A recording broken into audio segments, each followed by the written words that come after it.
Hello students, मेरा नाम है सुधांशु सिंह। आज हम लोग पढ़ने जा रहे हैं मेंस्ट्रुएशन चैप्टर के बारे में। मेंस्ट्रुएशन चैप्टर जो है हमारा डील करता है पेरीमीटर ऑफ स्क्वायर, रेक्टेंगल और ट्रायंगल के बारे में। मतलब जो पेरीमीटर होता है किसी भी प्लेन फिगर का या एरिया ऑफ किसी भी प्लेन फिगर का, एरिया ऑफ प्लेन फिगर और area of perimeter of plane figure के बारे में। तो ये सारी चीजें क्या होती हैं, क्योंकि आपको नए नए टर्म्स समझ में आ रहे होंगे, सुनने में आ रहे होंगे, तो इनके बारे में एक एक करके बात करते हैं। सबसे पहले बात करेंगे हम लोग प्लेन फिगर और 3D फिगर जो होते हैं, इनमें डिफरेंस क्या होता है। वैसे तो आप लोग कुछ पता होगा इसके बारे में, फिर भी एक बार जान लीजिए। जो प्लेन फिगर होते हैं उनको हम 2 डायमेंशनल फिगर कहते हैं। 2 डायमेंशनल होते हैं 2D, और एक होते हैं हमारे 3D। 3D का मतलब है 3 डायमेंशनल, 2D का मतलब होता है 2 डायमेंशनल। ये 2D जो होते हैं ये हमारे प्लेन फिगर होते हैं जो हमारे प्लेन में बनते हैं। मतलब इनमें क्या क्या आते हैं, एक तो ये आ सकता है, ठीक है, जैसे एक रेक्टेंगल हुआ, या हम लोग रेक्टेंगल की बात ना करें तो हम लोग बात करते हैं स्क्वायर की, ठीक है। तो ये जो फिगर होगा ये क्या होगा, ये प्लेन फिगर होगा, 2 डायमेंशनल होगा। क्यों इसको 2 डायमेंशनल कहते हैं, क्योंकि इसमें एक लेंथ होती है और एक ब्रेड्थ होती है, ठीक है। एक ब्रेड्थ होती है, एक लेंथ होती है। ब्रेड्थ क्या है, लेंथ क्या है लंबाई, ब्रेड्थ क्या है चौड़ाई। इसमें हाइट नाम की चीज नहीं होती, ठीक। उसके बाद अगर बात करते हैं 3 डायमेंशनल की, तो 3 डायमेंशनल में 3 डायमेंशन होते हैं। 3 डायमेंशन क्या होंगे, लेंथ, ब्रेड्थ और हाइट, तीनों चीज होगी इसमें। जैसे ये हमारा क्यूब होता है तो इसमें एक ये लेंथ होगी, ये ब्रेड्थ होगी, फिर उसके बाद एक हाइट भी होगी इसमें। तो जैसे हमारा जो पासा होता है, डाइस होता है, डाइस में लेंथ भी होती है, ब्रेड्थ भी होती है और हाइट भी होती है, तीनों चीजें रहती है। तो ये हमारा 3 डायमेंशनल के अंदर आ जाता है, क्योंकि इसमें लेंथ, ब्रेड्थ और हाइट तीनों चीज रहती है। जबकि यहाँ पे सिर्फ 2 ही डायमेंशन होते हैं जो कि लेंथ और ब्रेड्थ होते हैं, ठीक है। तो इसलिए इसको 2D और 3D कहते हैं। अब आज हम लोग इस चैप्टर में बात करेंगे प्लेन फिगर के बारे में। एक एक करके प्लेन फिगर्स के बारे में जानते हैं, ठीक है। प्लेन फिगर्स या 2 डायमेंशनल फिगर्स क्या क्या होते हैं। तो देखिए जो प्लेन फिगर्स होते हैं, प्लेन फिगर्स में मेनली हमारे ट्राइंगल, रेक्टेंगल, स्क्वायर और सर्कल आते हैं, ठीक है। तो एक एक करके हम लोग बनाते हैं और आपको क्या करना है, आपको उसे बताना है कि ये कौन सा फिगर मैंने ड्रॉ किया। तो चलिए पहला फिगर मैं ड्रॉ कर रहा हूं ये। अब आप बताइए कि ये क्या फिगर मैंने ड्रॉ किया है। फिर दूसरा फिगर मैं ड्रॉ करने जा रहा हूं,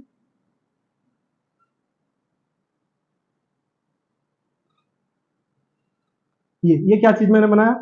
फिर थर्ड फिगर मैं ड्रॉ कर रहा हूं, ये क्या है। फिर फोर्थ फिगर एक ड्रॉ कर रहा हूं, ये क्या चीज है, ठीक है। तो अब मुझे इनको इन बारे में बताइए और इनकी प्रॉपर्टीज वगैरह आप लोग बताइए, इनके नाम क्या है। तो वैसे तो आप लोग को पता है, फिर भी देखिए मैं लिख देता हूं यहाँ पे। ये क्या है, ट्राइंगल है। ये ट्राइंगल है। ये क्या है, रेक्टेंगल है। आप लोग पहचान तो गई है। ये क्या है, स्क्वायर है। ये क्या है, ये सर्कल है, ठीक है। ये 4 फिगर्स हैं। ये चारों फिगर क्या कहलाते हैं, हमारे 2 डायमेंशनल फिगर या प्लेन फिगर्स, ठीक है। तो अब इनमें कुछ प्रॉपर्टीज होती हैं। प्रॉपर्टीज के बारे में वैसे तो आप लोग को जानकारी है, क्योंकि आप लोग अभी कुछ ही समय पहले, कुछ ही चैप्टर्स पहले इसको पढ़ चुके हैं। जो हमारा चैप्टर था प्लेन फिगर्स वाला, जो 3 डायमेंशनल फिगर्स जिसमें हम लोग ने बात की थी, उसमें इन सब फिगर्स के बारे में बहुत अच्छे से बात की गई थी। तो हम लोग इसकी प्रॉपर्टी जानते हैं। पहला फिगर हमारा है ट्राइंगल। ट्राइंगल की क्या प्रॉपर्टीज होती है, ट्राइंगल में 3 साइड्स होती है। क्या होती है, 3 साइड्स होती हैं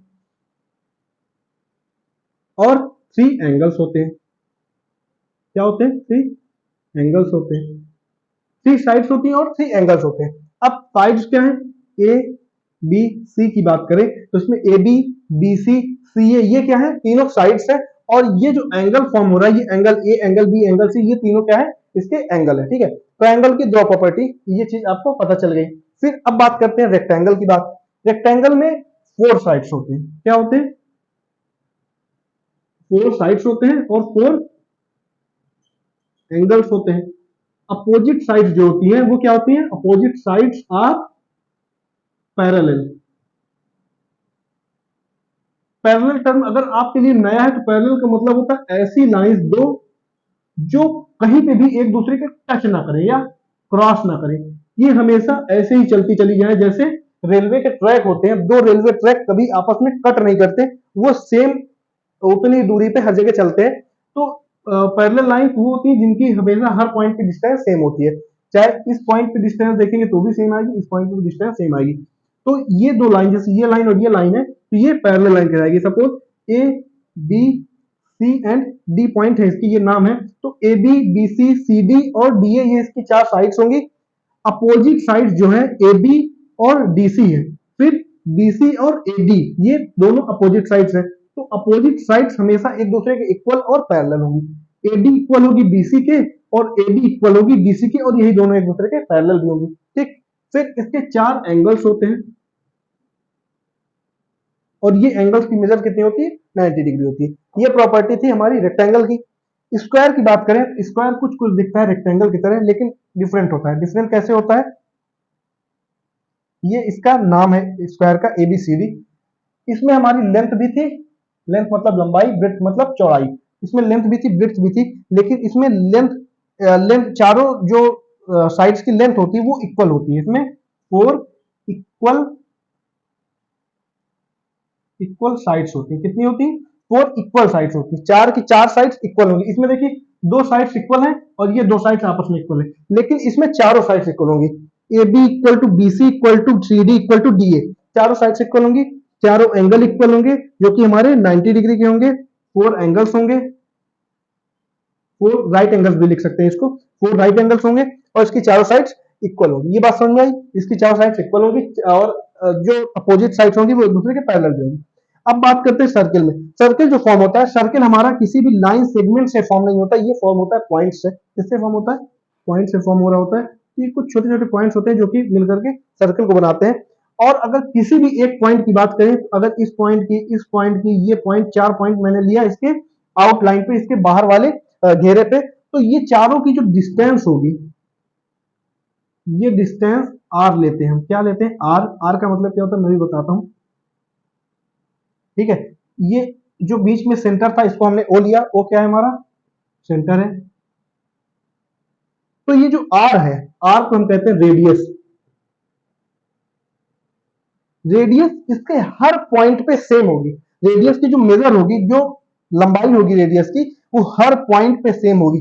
आर हर जगह पे बराबर होगा। अगर इस पॉइंट की बात करें तो आर की डिस्टेंस यहाँ पे इक्वल होगी, इसके मतलब हर एक जगह रेडियस हमेशा बराबर रहती है। तो ये सर्किल की प्रॉपर्टी, ये बात समझ आई। अब कुछ चीजें और होती हैं इन्हीं पूरे फिगर पे, उसके बारे में भी मैं बता देता हूं क्या होती है। देखिए 3 चीजें होती है, एक होती है इंटीरियर, एक होती है एक्सटीरियर, एक होता है कर्व, है ना। किसी भी फिगर में 3 चीजें होती हैं। इंटीरियर की बात करें, इंटीरियर का मतलब अंदर वाला भाग। क्या, अंदर वाला भाग। तो ये वाला भाग जो होगा हमारा क्या कहलाएगा, इंटीरियर। ठीक है, ये क्या कहलाएगा, इंटीरियर। जो अंदर साइड है वो क्या कहला रहा, इंटीरियर। बाहर का पार्ट क्या कहलाएगा, एक्सटीरियर। ठीक है,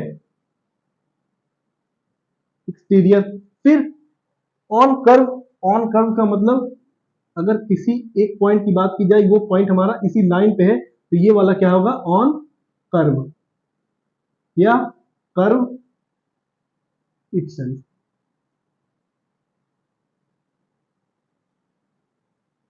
कर्व इटसेल्फ। ठीक है, ये बात समझ में आई। तो ये चीज ये थी, ठीक है, समझ गए। अब ये 3 चीज हर एक फिगर पे होगी। यहाँ पे इसका जो इंटीरियर होगा ये अंदर वाला भाग होगा, बाहर का कोई भी पार्ट है वहां पे अगर कोई पॉइंट दिया वो एक्सटीरियर होगा, और इसकी जो आउटर लाइन है इस पे अगर कोई पॉइंट दिया गया है तो वो क्या होगा, वो कर्व में ही होगा। वो पॉइंट कहां पे होगा, कर्व में होगा। अगर देखिए एक फिगर मैंने बनाया, इस पे कुछ पॉइंट्स लिए मैंने, इसको लिया ए बी सी डी, ये पॉइंट्स हैं, ये ई एफ जी ये पॉइंट है, फिर एक पॉइंट लिया मैंने ये एच आई जे। ठीक है, अब ए बी सी डी जो है वो क्या है, ए बी सी और डी ये कहां है, ये इंटीरियर पे है। क्या है, इंटीरियर पे है। फिर ई एफ जी कहां है, देखिए समझिएगा, ई एफ जी ये कहां है, ये एक्सटीरियर पे, इस फिगर के बाहर है। ये कहां है, एक्सटीरियर पर है। फिर एच आई जे ये कहां है, ये एच आई जे की बात करते हैं, ये कहां पे है, ये कर्व पे है, ये है ना, कर्व इटसेल्फ। ठीक है, तो ये बात समझ आई। कर्व क्यों क्यों कह रहे हैं, क्योंकि इसका एक साइड तो स्ट्रेट लाइन है, लेकिन अगर पूरे फिगर की बात की जाए तो कर्व से मिलकर बन रहा है ना, यहां से मुड़ जा रही थी, कर्व बन रहा है। ये बात समझ में आई? अगर चाहते हैं तो इसका स्क्रीनशॉट ले लीजिए, मैं हट जा रहा हूँ। और इसकी यही यही बेसिक प्रॉपर्टी है, वैसे तो आप लोग को पता थी, फिर भी यहाँ पे एक रिमाइंडर था, ठीक है। तो ये बात समझ में आई। अब बात करेंगे हम लोग एरिया और पेरीमीटर की, ये क्या चीज होती है। दो नए टर्म आपको सुनाई पड़ रहे होंगे, एरिया और पेरीमीटर, इनके बारे में शायद नहीं पढ़ा होगा आपने। तो चलिए इस चैप्टर में उनके इंट्रोडक्शन की बात करते हैं इस वीडियो पे, ठीक है। एरिया और पेरीमीटर से आपको अवगत कराना है कि ये क्या चीज होती है।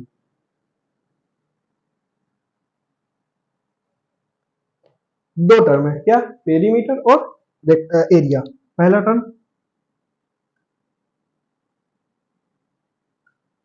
पेरीमीटर, दूसरा टर्म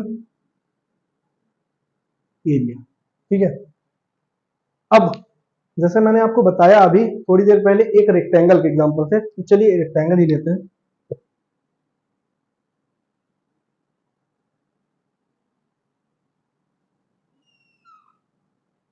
क्या रेक्टेंगल का नाम हमने दिया a B C and d, ठीक है। तो अब अगर मैं बात करूं इनके साइड्स की, मतलब अगर मैं यहां से स्टार्ट कर रहा हूं पेन चलाना, यहां तक जा रहा हूं, फिर यहां तक आया, फिर इधर आया वापस, फिर कहाँ गया मैं, यहां से ऊपर साइड गया, यही डिस्टेंस चली मैंने। तो ये जहां जहां मैंने पेन चलाया, ये जो पॉइंट है ये हमारे क्या चीज है, ये हमारे पेरीमीटर को बता रहे हैं। बात समझ में आई? फिर अगर मैं आपसे कहूं कि ये जो एरिया इसके अंदर वाला है, इंटीरियर वाला पार्ट है, जो इसके इंटीरियर पार्ट है, इंटीरियर पार्ट जितना व्हाइट कलर से है वो पूरा पार्ट क्या है, वो इसका एरिया है। तो आप समझ सकते हैं क्या चीज है, इंटीरियर वाला पार्ट क्या है, एरिया है। जो कर्व है इसका, ये पूरा कर्व, ये पूरा कर्व क्या चीज है, यही पूरा कर्व इसका पेरीमीटर है। तो इंटीरियर एरिया है, कर्व क्या है, पेरीमीटर है। यहां पर मैं लिख दूं, पेरीमीटर क्या है, curve itself, curve itself. Area क्या चीज है, एरिया इसका इंटीरियर है। तो आप लोग समझ सकते हैं क्या चीज है। तो ये एक बेसिक जानकारी जो मैंने दी। अब मैं एक ऐसा एग्जांपल दूंगा जो हर जगह ज्यादातर एग्जांपल लिया जाता है, और वो एग्जांपल किसी भी आप बुक पे देखेंगे, मेंस्ट्रुएशन के चैप्टर है तो उसमें ये चैप्टर में ये चीज जरूर पूछी जाएगी हर जगह पे।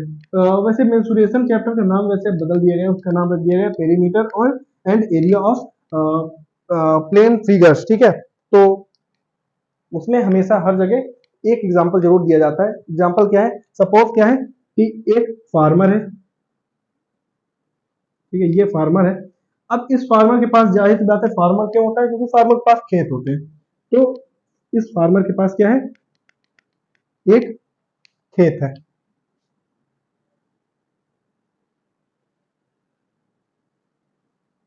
ठीक है, इसके पास खेत है।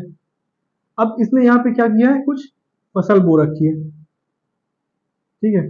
फसल अंदर ही बोएगा खेत में, फसल कहाँ बोता है, फसल क्या उसके मेड़ पे बोता है। ये जो चीज थी ये क्या थी, ये इसकी मेड़ थी, जो चारों दीवारी थी इसकी, चारों बाउंड्रियां थी, ये मेड़ है जहाँ पे वो चलता है। लेकिन ये वाला एरिया जहाँ वो फसल बोता है वो अंदर वाला एरिया होता है ना, अंदर वाला जो स्पेस होता है वहां पे वो फसल बोता है।